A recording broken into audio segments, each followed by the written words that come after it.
Hey folks, this is Matt once again with a review that I've tried recording 3 times, so hopefully it'll work out. But I reviewed this film a while ago because I did a Jeff Speakman movie marathon.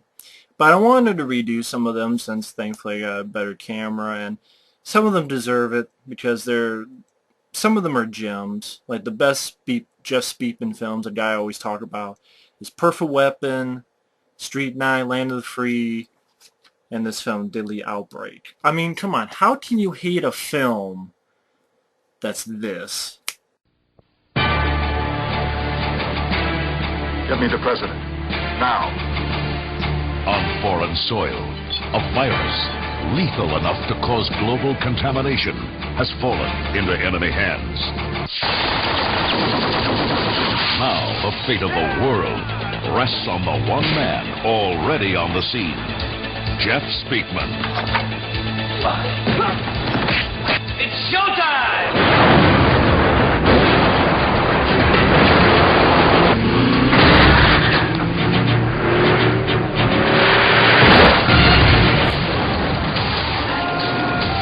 As the military gathers its forces, Speakman must battle the terrorists alone.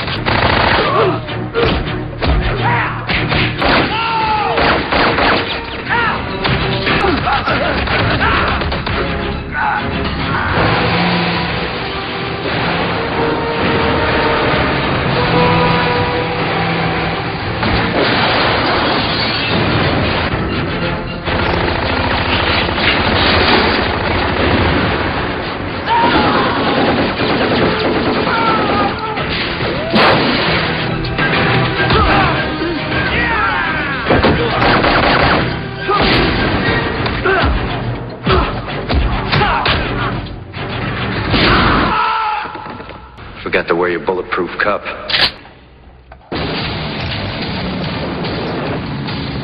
Time cops Ron Silver and international box office sensation Jeff Speakman face off in a battle of global proportions.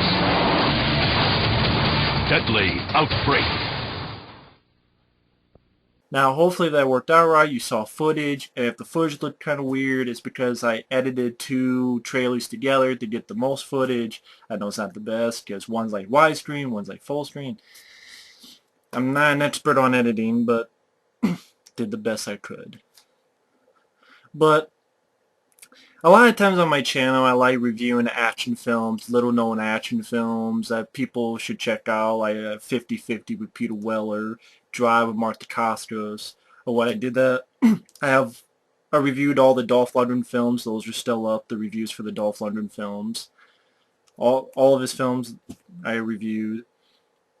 And I'm sure there'll be more in the future, but like Olivier Gruner and Nemesis and Automatic, Perfect Weapon, which was not too long ago, and this film, Deadly Outbreak, which is known in other places as Deadly Takeover.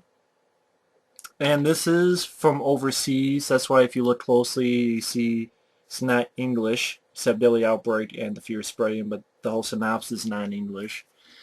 I was wrong on one thing. Classic Rocker let me know. Land of the Free, which is a pretty good one. It was out on DVD, I guess, in the U.S. I was wrong on that. Just because when I had found that DVD from overseas, and like even now on Amazon, it looked like a US DVD, but then you read it and some of them say PAL, like from German release. So if you ever do, just be careful and check those out. So that's why I got confused. But either way, it's hard to find the actual DVD without being too expensive, so I got it from overseas, which was cheaper, weirdly enough. But I'm pretty sure, I could be wrong, but I'm pretty sure this was never released on DVD in the US. You can find it on VHS, but not on DVD, which is sad, which I'll get to. But I got it on DVD. It's full frame. I don't know if there is a widescreen, because one of the trailers I found on YouTube, it was from overseas. Looked like it was in full widescreen, but it's full screen, so it's okay. I love the movie. At times, really enough, watching this again, I said The Perfect Weapon is my favorite Jeff Speakman film. Part of me feels that this is not only my favorite Jeff Speakman film. It's kind of off and on which is my favorite. I mean, I think, as time goes on, Perfect Weapon will be number 2, and this will become my number 1 because each time I watch it, I like it more and more. Perfect Weapon, I love the same, love it to death. This one I like more and more because the plot is very simple. It's directed by a guy named Rick Avery, who went on to direct The Expert with Jeff Speakman, which is now one of Jeff Speakman's best films, which is too bad. I'm glad I have it on DVD from overseas, but it's not one of his best, The Expert. Again, the 4 best ones is Deadly Outbreak, Perfect Weapon, Street Night, and Land of the Free, in my opinion. But Rick Avery, the guy who directed his, he missed out with The Expert. But I guess he's known as he's a stunt coordinator. He's a stunt guy. He's done a lot of stunts for movies. And he was like a stunt driver in Eagle Eye. He actually did stunts in, he was, I think, John Travolta's Double and Blowout. He did stunts for Rapid Fire and The Crow. He did stunts for, I think, The Dark Knight. He's doing stuff for The Dark Knight Rises. And the guy's done stunt work, to this day, made a big career on stunt work. And he's done second unit stuff on a few films. But this is a stunt man, kind of like Cradar Baxley. That's a guy, another great director, Cradar Baxley, who did like Stone Cold, Brian Bosworth, and I Come in Peace, even Action Jackson. When you get guys who've done stunt work, they seem to have a handle on what makes action films tick. And you're going to at least get great stunt work, practical effects, stuff like that.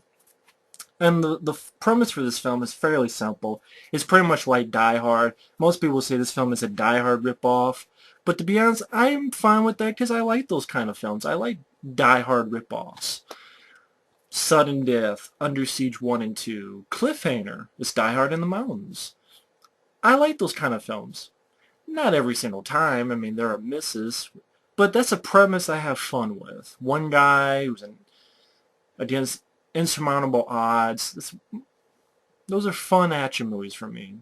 Now, that's a subgenre in action films I 90% of the time enjoy. What about the other 10%? Well, like Speed 2. I didn't like Speed 2. Executive Decision. I was not a big fan of that, to be honest. Just not for me. But Jeff Speakman plays a guy who works for the embassy. The film takes place in Israel. And his job is basically, if Americans come into Israel, his job is to take those Americans from A to B to make sure they arrive safely. In this instance, it's a bunch of scientists to go to this chemical plant in Israel to look at operations. You have a female scientist who works on a secret, she's working on a secret thing. But you find out that the scientists are not really scientists. There are bad guys.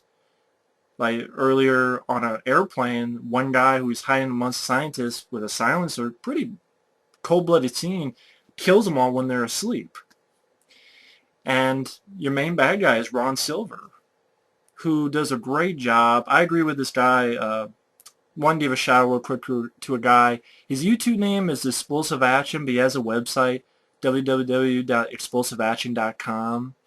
I'm going to try to put the link to the website, but it's a pretty cool website. He has written reviews on a lot of action films, and he really did a good job. And it's always nice to meet another guy who's a fan of Cobra, and sorry. He also reviewed The Perfect Weapon and enjoyed that. He also reviewed this film and enjoyed it, so I'm glad he enjoyed it. I've enjoyed this film, thankfully, now for a few years now. Well, I'm not sure a few years. A couple years. Because I didn't find this film out till a couple years ago. Maybe even less time than that. I don't know exactly when. But Ron Silver, who is the bad guy, I wanted to give a shout out to that guy, Explosive Action, because I thought he really did a good job on the site. And because he reviewed this film. It's always nice to see people review this film in a good way. But like I was saying, Ron Silver is your bad guy. And Ron Silver, may he rest in peace, he's always plays a great bad guy. And the reason I mentioned Explosive Action, he mentioned that Ron Silver has a nice Hans Gruber feel to him. And I agree, he has a nice Hans Gruber feel to him.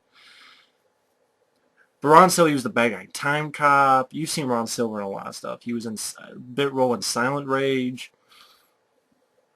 Great actor, highly missed. There you go. He was also in Livewire with Pierce Brosnan. And long story short, Ron Seven, these bunch of bad guys, they pretend to be scientists, and they've gotten into the compound now. Jesse Pinkman's about to leave, but he thinks he's talking to a guard, but it's one of the bad guys pretending to be a guard. Shoots at Jesse Pinkman, but it's a big mistake. And the bad guys, of course, they want the woman who has this canister with the chemical shit in it. They want money. They hold stuff for ransom. They got hostages. Jesse Pinkman says kick-ass tape names. In one scene, takes a guy's fucking shotgun, bitch slaps him with it, shoots him in the fucking balls and says, "Guess you forgot your bulletproof cup." How can you hate a movie once again with that kind of line? That's like one of the most underrated badass lines in an action film. But what I enjoy about this film, not only do I like those kind of movies, the Die Hard and the premise type films, plus being a big fan of the Die Hard films, is Jeff Speakman. I think he did a great job. The reason I talk about this guy a lot is, I don't know, he just has a natural, nice, he just seems like a good guy. Just has a natural presence to him. He at times has a good sense of humor to him. He can spit a one-liner out. Like these two guys are trying to get this girl who, the scientist, she's hiding in the bathroom. And they're about ready to get her. And Jesse Pinkman walks in and goes, "Hey, well, now wait a minute. Now that's not practicing safe sex." Well, he delivered that much better than I ever could. And when he beats the shit out of people, I mean, that's another thing. Not only is Jesse Pinkman good, not only is Ron Silver a great bad guy, but this film is so plentiful of action scenes. It is so packed that it makes movies of a higher budget blockbuster that go to theaters, some of them don't even have the amount of action. Like Faster with The Rock. If you like the film, that's good. But to me, I was not a fan of Faster. This film had 10 times the action of Faster. Or like, this film did not get into theaters, from what I understand. It only went straight to video, on VHS, which I think I still have. At least I used to have the VHS. And yeah, films today, like fucking Stone Cold Steve Austin's The Stranger, that was a boring piece of shit. But this film, you got Jesse Pinkman kicking people's ass left and right, like kicking the two guys' ass in the bathroom. Pop, pop, pop, pop. I like this idea where he slits a guy's Achilles tendon. He's not a murderer. He's not a cold-blooded murderer. He's just an embassy guy. He's not, he's a, I think he used to be in special ops, but he's not like a murderer. And the scientist lady's like, "What are you doing?" He's like, "Well, if he tries to come after us, he's going to have to crawl after us." I like the idea of slashing the guy's Achilles tendon. But that's a nice idea you don't really see a lot, but except like Pet Sematary. But that's a different movie, different genre. But you have so many great fight sequences where he uses Kempo, bitch slaps people left, right, and center. You have lots of gunfights, firefights, running throughout the warehouses, or I should say the chemical plant, crashing through windows, jumping, explosions right behind him. There's a scene where you have this asshole coming after him with like a fucking forklift, going right through the facility. Everything, you have things, practical explosions. When the bad guys first get in there and kill the guards who work at the chemical plant, it's pretty cold-blooded. You see practical bullet squibs. It really makes you hate the bad guys. It's like they can do it today. They can do it in these low-budget films. Like, also there's the other low-budget films like PM Entertainment. Like they did Zero Tolerance with Robert Patrick. That's a good one. I think they did Riot with Gary Daniels. I know they did other Gary Daniels. Like PM Entertainment, a lot of them have some good ones. And this looks like something that would have been PM Entertainment, but I think it was New Image. Or I think like one of the trailers you saw was like Live Entertainment or something like that. But it was New Image. No, it says New Image. And yeah, Explosive Action. He mentioned something. Yeah, I didn't realize it before, even when I saw this, even when I reviewed this months and months and months ago. I deleted that one because I wanted to do a better review. I think this film deserves a better review. Avi Lerner produced this. This is the same guy who had worked with Stallone on The Expendables, producing that. But yeah, I mean, you got lots of fisticuffs, you got firefights, you got practical explosions, you got very fast-paced films under 90 minutes. Great bad guy Ron Silver. Jeff Speakman does a solid job.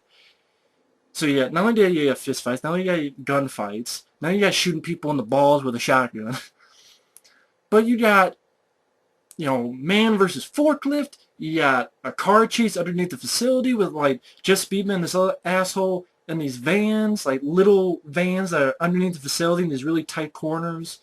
You have a chase at the end with a bus and a helicopter, a real bus and helicopter, and a guy, you know, Jeff Speedman's character trying to get on the roof of the bus. You have a chase scene with that. Car crashes, and I'm like, wow, they could do all this on a low-budget film, but yet you get films today, like even direct-to-DVD films today. Like, I think that guy liked Game of Death with Wesley Snipes. And it's cool if anyone out there likes Game of Death with Wesley Snipes and Gary Daniels. I thought that was lame. And that's why a lot of these direct-to-DVD films, like Seagal, a lot of his latest stuff, you compare that stuff with this, it probably has the same budget, but yet Steven Seagal stuff are boring. It's badly edited. Like, these are back in the day when a fight scene you can understand what's going on. It's not shaky cam. It's not edited like it's a fucking music video in today's age. It doesn't have CGI or, you know, stupid dubbing like Steven Seagal, some of this stuff. Or, you know, it's not boring. It's definitely not boring. If you like Die Hard type films, you know, I mean, yeah, it doesn't have the budget of them, but yeah, it has a lot of stuff going for it. Now, this is absolute, like, am I going to say, oh my god, you don't see this and it changes the way action films go? Or, man, you don't see this and it changes the rules on the Die Hard type movies? No. I mean, if you don't like this film, that's cool. Or if you see, you go, okay, I've seen this before. Yeah, it's a Die Hard type of movie. But again, A, I like those kind of movies, and B, I think it's very well done. But, I mean, I could say two things. One, I wasn't a big fan of the musical score. Like, I didn't mention, but the Perfect Weapon score, I like that. And I'm a fan of movie scores because they can really get you into a movie. The musical score to this film is not the best. Also, I was not a fan of this girl, the lady scientist. Not only her character, but A, she's not the best actress in the world. And B, her character got kind of annoying once in a while. Especially, like, Jess Beeman is ready to kill this guy dead to rights. Deservedly so. And she's like, well, you can't kill him, you can't kill him. I'm like, fuck you. The guy just killed a fucking innocent guy. Like this security guard guy, kind of meat guy that they meet up with who survived. And he protected her, and man, you can't kill him. I'm like, fuck you, bitch. Fuck her, Jeff. But he's a good guy. But at the end of the day, I am okay with it in this instance. Sometimes it makes me mad because that's the same guy who later on did his nuts blast, boom, with a shotgun. So I'm like, okay, that's cool. Forget that lame ass stuff. Let's wait so you can give him a good death. So that's how I was fine with it. Plus, Jeff Speedman, he was ready to kill him, so you know he was being the smart one. But he's a good guy. He's a good guy.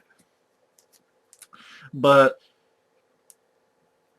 it gets right going. It doesn't take too long to get into the action. I mean, you have Jeff Speakman with his son at the beginning, showing him, he's showing his son to move. Like, if a guy's behind you, you can do a maneuver and kick the guy in the nuts. It has a little bit of fun humor with that. His son asks, I don't know if he did on accident on purpose, but he kicks Jeff in the nuts. Made me laugh. But the movie gets going right off the bat. It doesn't take long before the action kicks in. Like I said, yeah, whether it be fisticuffs, whether it be gunfights, foot chases, vehicle chases, you know, being chased by like forklift fucking shit. Ron Silver being the bad guy. Just been knocking people out one by one. Fuck you, fuck you, fuck you. You know, badass motherfucker in this movie. And yeah, the plot's simple, but I want it to be simple because first and foremost, I want to be entertained. If you're going to Daily Outbreak or Daily Takeovers, you're not looking into it to find a fucking, oh my god, what is the, I want to learn about the environment. We gotta not use chemicals and fit in my face shit. No, I want entertainment. I want an action film that delivers the action. And that's the thing. A lot of action films today, not all, but a lot of them, do not deliver the action, in my opinion. But maybe I'm just a sucker for these kind of movies. Doesn't mean I like every single kind of these movies, but I love this film to death. I love it. Each time I watch it, I love it more and more. So it may one day, in fact, surpass Perfect Weapon as my favorite Jeff Speakman. But I love the Perfect Weapon. But this film deserves more respect too. It's a great gem of a movie. It's very underrated. It'd be hard to find. I know my friend Effrey has been looking for it forever, everywhere, but he's no way he can find it. So the only way you're going to be able to find it out there is you get on VHS, videotape, or you get it overseas like I had to, and have a region-free DVD player. Or you get it on like one of those sites that sell you DVD-Rs and stuff, but that I know about. But Deadly Outbreak, yeah, it's Die Hard clone, but it's a fucking fun, entertaining, fast-paced, wall-to-wall action, great fucking movie. It's entertaining. And he shoots a guy in the nuts with a shotgun and has a badass one-liner. What more do you want? And Ron Silver's the bad guy. Good bad guy, good guy. Very well done action. Well edited. Well choreographed. Practical explosions. Practical blood squibs. I miss that. You know, really do miss that kind of action movie making. I understand I'm getting older. I understand times change. I understand that. So you don't have to say it. But doesn't mean I have to be happy about it. You know, even the direct-to-DVD action films could... Directors of action films today who you make films for direct-to-DVD, go back and watch films like this. Watch films like 50-50, you know, The Perfect Weapon. Watch films, hell, like Stone Cold and I Come in Peace and Men of War with Dolph Lundgren. Watch those kind of movies and learn something about editing, about choreography, about using practical shit, about not looking, I don't know, just, anyway, that's another story, but again, if you don't like the film, I mean, I don't want to hype it too much. They're like, what are you talking about, Matt? I don't want to hype it that much, but at the same time, it's a film no one talks about. And that's why I wanted to re-review it, because it's a film that deserves talked about. It's a film that deserves notice. If you love action films, you need to see this film. If you love Die Hard type films, if you love The Perfect Weapon, and if you love Die Hard and you love The Perfect Weapon, you're going to love this film. Because that's what it is you take Die Hard, and you take The Perfect Weapon, you put them together, you get Deadly Outbreak. And that's a pretty badass combination. So, again, I don't like the girl, and, you know, I'm not the big fan of the score. Yeah, the plot's cliche, but they didn't bug me. Sue me. You know, I wish this would have been in theaters. I would pay top dollar to see this in theaters, but hey, what do I know? But either way, that's Daily Outbreak. Hopefully this will be recorded right this time. But either way, thanks for watching. Take care, and we'll see you later. Ciao.